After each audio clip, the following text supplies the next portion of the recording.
Hello friends, welcome back on my channel Sania Learning Tutorial. So today's lesson plan is also on mathematics. Topic है rhombus.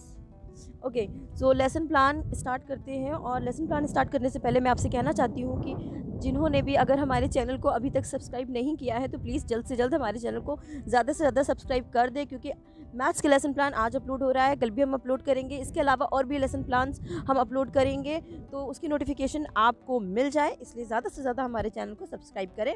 Okay, start करते हैं इस lesson plan को. तो सबसे पहले आपको एंट्रीज़ करनी होती हैं और एंट्रीज़ में डेट लिखेंगे और सब्जेक्ट मैथ है तो मैथ लिखेंगे. टॉपिक रोम्बस है तो यहाँ पर ऐसे टॉपिक लिख देंगे. और ये जो लेसन प्लान बना है ये NCERT बुक से बनाया गया हुआ है और क्लास है 8th. ओके, सो ड्यूरेशन इसके बाद लिखेंगे 15 मिनट्स ड्यूरेशन है. पीरियड जो भी पीरियड में आप पढ़ा रहे हो तो ये एंट्रीज़ आपको ऐसे ही करनी है यहाँ पर. ओके, इस एंट्रीज़ करने के बाद आपको क्या करना होता है कि सबसे पहले एक हेडिंग आपको लिखनी होती है, वो सबसे मेन होती है. लिखना होता है कि जनरल ऑब्जेक्टिव्स. तो जनरल ऑब्जेक्टिव्स लिखेंगे. तो जनरल ऑब्जेक्टिव्स के बारे में थोड़ा सा जान लेते हैं कि जनरल ऑब्जेक्टिव्स क्या होता है और आपको लिखना कैसे होता है. जनरल ऑब्जेक्टिव्स अगर कोई भी सब्जेक्ट होता है तो उस सब्जेक्ट का क्या इम्प्लीकेशंस होता है, क्या नॉलेज प्रोवाइड होती है स्टूडेंट्स के अंदर, तो वो सब्जेक्ट आपको वहाँ पे लिख देना है. ओके, तो ये जनरल ऑब्जेक्टिव होते हैं सब्जेक्ट से रिलेटेड. और कुछ जनरल ऑब्जेक्टिव जैसे यहाँ पे आप रीड कर सकते हैं. क्या लिखा हुआ है कि to encourage and enable student to appreciate the useful power and beauty of mathematics. And second है to develop student imagination power. Okay, so ये है यहाँ पे. और थर्ड वाला जो है to enable them to use mathematics in solving problem their life. तो ये आपको कुछ समझना होता है. जनरल ऑब्जेक्टिव थोड़ा सा समझ लेंगे और यहाँ पे नोट डाउन कर लेंगे. बता दूं मैं कि जनरल ऑब्जेक्टिव यहाँ पे 3 लिखा है. आप चाहे तो 3 भी लिख सकते हैं, चाहे तो 4 से 5 भी लिख सकते हैं. 3 इज़ मिनिमम, इतना सफिशिएंट है. तो ये जनरल ऑब्जेक्टिव अपने नोट डाउन कर लें आप. इसके बाद आता है स्पेसिफिक ऑब्जेक्टिव. स्पेसिफिक ऑब्जेक्टिव भी जो सब्जेक्ट में अगर टॉपिक पढ़ा रहे हैं, जैसे आप ये रोम्बस पढ़ा रहे हैं तो रोम्बस पढ़ाने के क्या उद्देश्य होते हैं, क्या चेंजेस आते हैं एजुकेशन में, स्टूडेंट्स को इससे क्या नॉलेज मिलेगी. तो ये होता है कि ठीक है, तो रोम्बस के बारे में थोड़ा सा आप स्पेसिफिक ऑब्जेक्टिव लिख दें. यहाँ पर 2 लिखे गए हैं, 2 भी आप यहाँ पर लिख दें. चाहे तो आप इसके आगे और भी ऐड कर सकते हैं. तो स्पेसिफिक ऑब्जेक्टिव ये आपको सिर्फ लेसन प्लान में ऐड करना होता है और आपको नॉलेज उसकी होनी चाहिए. उसके बाद आ जाता है टीचिंग एड. टीचिंग एड का हेडिंग आप लिखेंगे और टीचिंग एड में यहाँ पर आप देख पा रहे हैं कि लिखा है board, chalk, duster and some example of models. तो यहाँ पर आपको ऐसे लिखना है. बोर्ड चॉक तो आप यूज़ करते ही हैं, डस्टर भी यूज़ करते हैं. अगर आपके पास मार्कर है तो मार्कर लिखेंगे, चॉक नहीं लिखेंगे. उसके बाद फिर ठीक है, अगर आप मॉडल यूज़ कर रहे हैं तो ये एक आपका बहुत अच्छा टीचिंग एड हो जाता है रोम्बस के लिए. ठीक है, सो ये बहुत ही अच्छा एक टीचिंग एड भी है. तो यहाँ पर आप ऐसे ही लिख दें. उसके बाद आ जाता है प्रीवियस नॉलेज. प्रीवियस नॉलेज की हेडिंग आप लिखेंगे तो स्टूडेंट्स यहाँ पर क्या प्रीवियस नॉलेज है उनको, अगर आप रोम्बस पढ़ा रहे हैं तो रोम्बस पढ़ाने में आपको ये ध्यान रखना होगा कि उन बच्चों को पहले से कितना नॉलेज है रोम्बस के बारे में. तो प्रीवियस नॉलेज को ध्यान में रख के ही हम आगे के चैप्टर को एक्सप्लेन करते हैं. तो ये आपको हो गया प्रीवियस नॉलेज. उसके बाद इंट्रोडक्शन का पार्ट आता है. और बता दूं आपको कि इंट्रोडक्शन का पार्ट से हम ये भी कह सकते हैं कि सेट इंडक्शन स्किल जैसे आप बनाते थे अपने स्किल्स में, ठीक है, तो वैसे ही ये सेट इंडक्शन स्किल की यहाँ पर इंट्रोडक्शन आपको स्किल बनानी है. इंट्रोडक्शन में यहाँ पर आप इंट्रोडक्शन लिखेंगे, serial number, people, teacher, activity, student response लिखेंगे. ठीक है, ये कॉलम आपको बना लेने हैं. और इस कॉलम में यहाँ पे करना क्या होता है, यहाँ पे आपको क्वेश्चन बनाने होते हैं. क्वेश्चन आप बनाते हैं जैसे आप परफॉर्म कर रहे हैं और टॉपिक को अनाउंस करने से पहले आप टॉपिक को इंट्रोड्यूस कराते हैं कुछ क्वेश्चंस पूछ के. तो यहाँ पे इंट्रोड्यूस कराना है, कुछ क्वेश्चन पूछना है, वो भी उनकी प्रीवियस नॉलेज को ध्यान में रखते हुए कि उन्हें पहले से जो पता है उससे रिलेटेड आप क्वेश्चन इजी से पूछेंगे जिसका स्टूडेंट की तरफ से आंसर आएगा. तो पहला व्हाट इज़ लाइन सेगमेंट. तो यहाँ पर बहुत ईजी लगा होगा बच्चों को कि आपने पूछ लिया तो उसका आंसर वो दे पाए हैं, तो यहाँ पर आपको वो आंसर लिख देना है.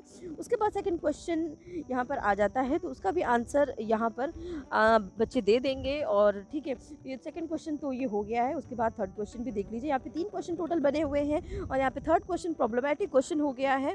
थर्ड क्वेश्चन नोट डाउन कर लें आप, ये हो गया प्रॉब्लमैटिक. तो यहाँ पे टोटल 3 क्वेश्चन बने हुए हैं. आप चाहें तो यहाँ पे 4 से 5 क्वेश्चन भी ऐड कर सकते हैं. तो जो भी लास्ट क्वेश्चन होगा वो प्रॉब्लमैटिक ही होना चाहिए. और जैसे ही प्रॉब्लमैटिक क्वेश्चन होंगे उसके बाद आप टॉपिक को अनाउंस कर देंगे. मैंने इसीलिए कहा था कि ये एक अट्रैक्टिव होता है, क्लासरूम को अट्रैक्टिव बनाने के लिए और टॉपिक को इंट्रोड्यूस कराने के लिए, कंसंट्रेशन अट्रैक्ट करने के लिए ये क्वेश्चन पूछने ही होते हैं। और इससे आपको ये भी पता चल जाता है कि बच्चों को नॉलेज कितनी है, आपको उनकी लेवल, उनकी नॉलेज ऑफ लेवल का अंदाज़ा हो जाता है। तो इसलिए हम लोग इंट्रोडक्टिव ये पार्ट जो है इंट्रोडक्शन का, ये हम इसलिए आस्क करते हैं। तो ये क्वेश्चन आप नोट डाउन कर लें। ओके 1 2 3 3 क्वेश्चन नोट डाउन कर ले। और स्टेटमेंट ऑफ एम यहाँ पर आपने लिख दिया है, स्टेटमेंट ऑफ एम रोम्बस, ठीक है। वहाँ पर वैसे ही आपने टॉपिक को अनाउंस कर दिया, today we will discuss about rhombus. तो ऐसे आपने अनाउंस कर दिया। जैसे ही आप अनाउंस करेंगे तो वैसे ही आप रोम्बस को टॉपिक में बोर्ड पर लिख देंगे, रोम्बस। उसके बाद अब बात कर लेते हैं कि प्रेजेंटेशन के पार्ट की, क्योंकि टॉपिक को अनाउंस करने के बाद प्रेजेंटेशन का पार्ट आपको लिखना होता है और प्रेजेंटेशन मीन्स एक्सप्लेनेशन आपको देना होता है। तो यहाँ पर लिखेंगे प्रेजेंटेशन में आपको ये कुछ कॉलम बनाने हैं, सीरियल नंबर, प्यूपल, यहाँ पे pupil teacher activity, student response, skill component, black board work, ये कॉलम आप बना लेंगे। इस कॉलम के बनाने के बाद ही आप क्वेश्चन पूछेंगे और क्वेश्चन जो आप पूछेंगे तो उसी को ही आपको एक्सप्लेन भी करना है।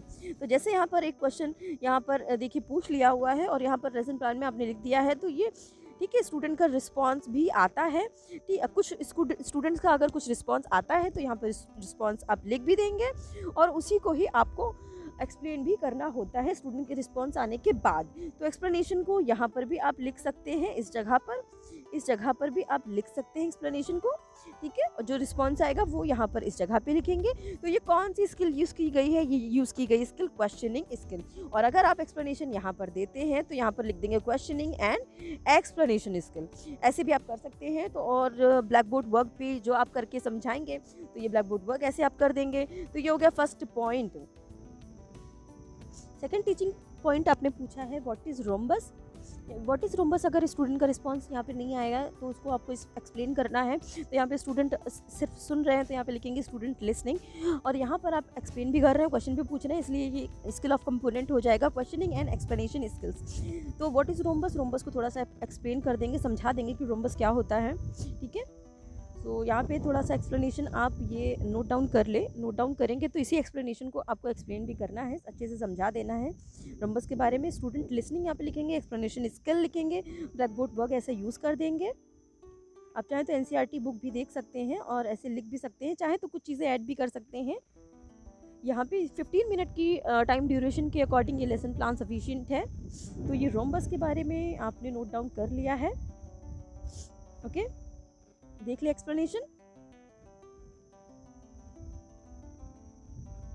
तो हो गया है रोम्बस। उसके बाद थर्ड टीचिंग पॉइंट आ जाता है what is the area of rhombus. तो रोम्बस के बारे में आपने सेकंड टीचिंग पॉइंट में बताया, थर्ड टीचिंग पॉइंट में आप बताएंगे कि क्या एरिया होता है रोम्बस का। और यहाँ पर ये स्टूडेंट लिसनिंग, ठीक है। तो यहाँ पर भी स्टूडेंट सुन रहे हैं और यहाँ पर आप रोम्बस का क्या एरिया है और यहाँ पे उसको एक्सप्लेन भी कर रहे हैं। उसके बाद यहाँ पर एरिया ऑफ रोम्बस यहाँ पर आप एक्सप्लेन कर रहे हैं, बोर्ड पे भी आपको ऐसे ही वर्क करके दिखाना है। और ये हो गया है ब्लैक बोर्ड वर्क, थोड़ा सा ऐसे ही ब्लैक बोर्ड वर्क आपको यूज़ करना है क्योंकि आपको दिखाना भी होगा। अगर आपके पास मॉडल है तो यहाँ पे ब्लैक बोर्ड के साथ साथ आप वो मॉडल भी रोम्बस का दिखा भी सकते हैं। तो ये हो गया है एरिया ऑफ रोम्बस। तो एरिया ऑफ रोम्बस ये नोट डाउन कर लें। उसके बाद फिर ये सेकंड वाला आप ऐसे नोट डाउन कर लेंगे। तो यहाँ पे थर्ड टीचिंग पॉइंट तो देखिए यहाँ पे कंप्लीट होता है, ओके। सो फोर्थ लास्ट टीचिंग पॉइंट यहाँ पर यूज़ किया गया है और यहाँ पे भी एक ये क्वेश्चन है, ये यहाँ पे उसका सोल्यूशन भी दिया गया है। तो ये उसका सोल्यूशन आप देख लें, क्वेश्चन देख लें, ऐसे ही क्वेश्चन आप भी अपने लेसन प्लान में यूज़ कर सकते हैं। और सोल्यूशन जहाँ पे लिखा हुआ है सोल्यूशन को ध्यान दें, बोर्ड पर भी आपको सोल्यूशन करके दिखाना है स्टूडेंट्स को, जिससे उन्हें अच्छे से समझ में आएगा। तो ये हो गया सोल्यूशन, आपने यहाँ पे सोल्यूशन दे दिया है, ठीक है। तो थोड़ा सा जो भी ब्लैक बोर्ड वर्क भी आप कर रहे हैं तो वो भी यहाँ पर आप इस जगह पर भी आप लिख सकते हैं, ब्लैक बोर्ड वर्क दिखा सकते हैं। तो बाकी तो ये हो गया 4 पॉइंट। टोटल मैं आपसे बता दूँ कि यहाँ पर 4 टीचिंग पॉइंट यूज़ किया गया है। आप भी ऐसे ही 4 टीचिंग पॉइंट यूज़ कर सकते हैं। व्हाट इज़ ठीक है, what is rhombus, what is the area of rhombus, और यहाँ पे ये 4th टीचिंग पॉइंट। तो चारों टीचिंग पॉइंट को आप नोट कर ले। तो यहाँ पे देखिए कंप्लीट होता है प्रेजेंटेशन का पार्ट, एक्सप्लेनेशन का पार्ट कह सकते हैं आप, ठीक है। तो ये कंप्लीट हो गया है, और इसके बाद आ जाता है ब्लैक बोर्ड समरी, ठीक है। इसके बाद आ जाता है ब्लैक बोर्ड समरी। तो मैं आपसे बता दूं कि चाहे तो ब्लैक बोर्ड समरी से पहले इवैल्यूएटरी क्वेश्चन भी यहाँ पर ऐड कर सकते हैं, उसके बाद ब्लैक बोर्ड समरी लिखें, ठीक है। तो आप ऐसे भी कर सकते हैं। तो ब्लैक बोर्ड समरी सिंपल सा आप देख ले, जैसा भी ब्लैक बोर्ड पे आप वर्क करते हैं एज इट इज़ आपको यहीं पे ब्लैक बोर्ड समरी में स्टिक करना है। दूसरी चीज़ आपको बता दूँ कि ब्लैक बोर्ड समरी जब आप यहाँ पर बना रहे हो तो एक ग्रीन कलर का या ब्लैक कलर का जो चार्ट पेपर होता है उसको कट करके उस पर आप डिस्प्ले दिखाकर समरी लिख कर यहाँ पर स्टिक कर सकते हैं। इसका आपका फ़ायदा ये होगा कि लेसन प्लान आपका थोड़ा सा और अट्रैक्टिव होगा और अच्छा दिखेगा, ठीक है। और ये हो गया ब्लैक बोर्ड समरी। तो इसके बाद मैं आपसे ये कहना चाहूँगी कि ये देखिए लेसन प्लान थोड़ा सा रफली हमारे टीचर ने बनाया है। इसको आपको अगर लेसन प्लान को और अट्रैक्टिव बनाना है तो आप पंच शीट भी यूज़ कर सकते हैं। पंच शीट पे आपका लेसन प्लान बहुत ही अच्छा अट्रैक्टिव होगा। ओके, इसके अलावा भी अगर आपको कुछ और भी एडवांस कुछ ऐड करना है तो वो भी कर सकते हैं। इसके बाद आ जाता है रिकैप क्वेश्चन, ठीक है। रिकैप क्वेश्चन आ जाता है। तो रिकैप क्वेश्चन में यहाँ पे 2 रिकैप क्वेश्चन पूछे हैं।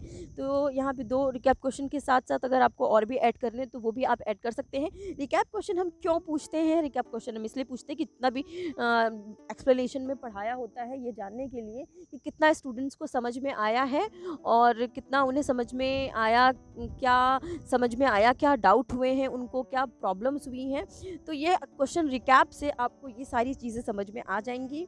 उसके बाद फिर आ जाता है होमवर्क जब आ जाता है तो एक जितना भी आपने पढ़ाया होता है तो होमवर्क आपको दे देना है स्टूडेंट की प्रैक्टिस के लिए, ठीक है। तो ये होमवर्क नोट डाउन कर लें। और मैं अब कहना चाहती हूँ कि अगर आपने हमारे चैनल को अभी तक सब्सक्राइब नहीं किया है तो कर दीजिए, क्योंकि बहुत सारे लेसन प्लान, बहुत सारे वीडियोस, बहुत सारे कंटेंट आपके लिए अपलोड होने वाले हैं जिसकी नोटिफिकेशन आप तक ईजिली पहुँच जाए, ठीक है। तो उसके लिए भी हमारे चैनल को सब्सक्राइब कर दीजिए, चैनल को शेयर ज़रूर कर दीजिए, वीडियो को प्लीज़ लाइक कर दीजिए।